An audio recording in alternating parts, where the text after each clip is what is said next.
You're listening to Word on Health with Paul Pennington. On air and online 52 weeks of the year. Taking you behind the healthcare headlines, this is Word on Health.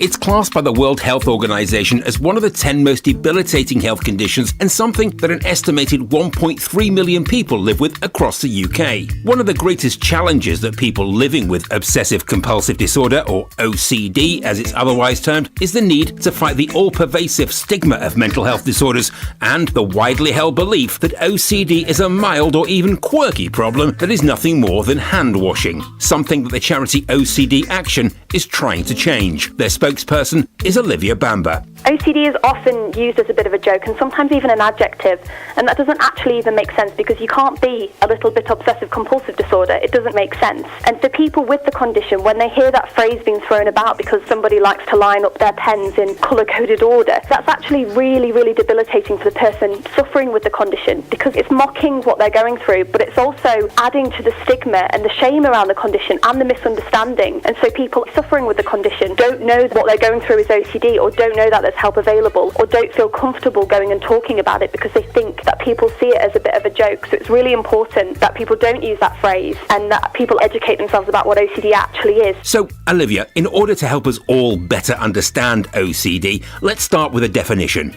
OCD stands for obsessive compulsive disorder, and it's really helpful if you split it up into its individual parts. So if you start with the O part, that's the obsession. So that is an unwanted, intrusive thought, feeling or image, and it's really repetitive and it causes an awful lot of distress and anxiety. Then we move on to the C part, which is the compulsion, and the compulsion basically is there to reduce the anxiety caused by the original obsession. So the compulsion might be a mental or physical ritual or safety behaviour. What that does in the long run, that actually fuels that original obsession, and it becomes this vicious circle of obsessions and compulsions, which eventually ends up as a disorder when it starts to have a big impact on your life. What about the levels of severity? OCD works on a spectrum, so there can be more mild forms of it and there can be more severe cases, but really if you're classed as having OCD, you're classed as having the disorder, so it is having some form of impact on your life. How might obsessive compulsive disorder manifest itself? The sorts of things that people might experience if they are suffering with obsessive compulsive disorder is intrusive thoughts, possibly about the fear of causing harm to someone, the fear of becoming ill, the fear of something not being safe or being unsafe. Now, the thoughts are always distressing and they always revolve around our worst fears. So actually common intrusive thoughts are really taboo subjects, like things like causing harm or maybe acting sexually inappropriate or religious or blasphemous thoughts. There's this common misconception that OCD is just about cleaning or is just about being neat and tidy, and that's actually not the case at all. It all revolves around these awful intrusive thoughts and then the rituals, which are mental or physical, that you carry out in order to get rid of the thoughts, which might be things like reassurance seeking, avoidance behaviours, extreme washing or cleaning, checking of certain objects to make sure they're safe, or hoarding. There's lots of different ways that OCD can manifest itself, but it really revolves around that intrusive thought first.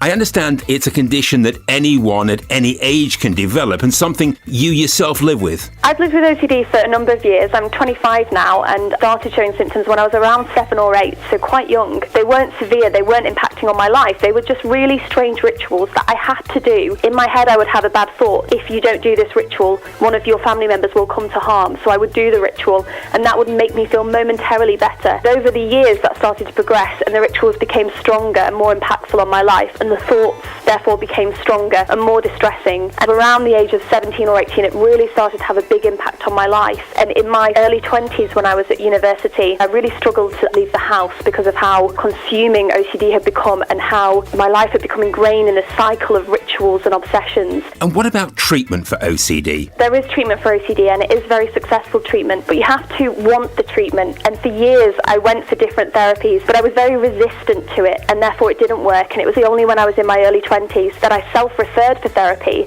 and was like, this is the time I'm going to tackle it, I am going to get better now.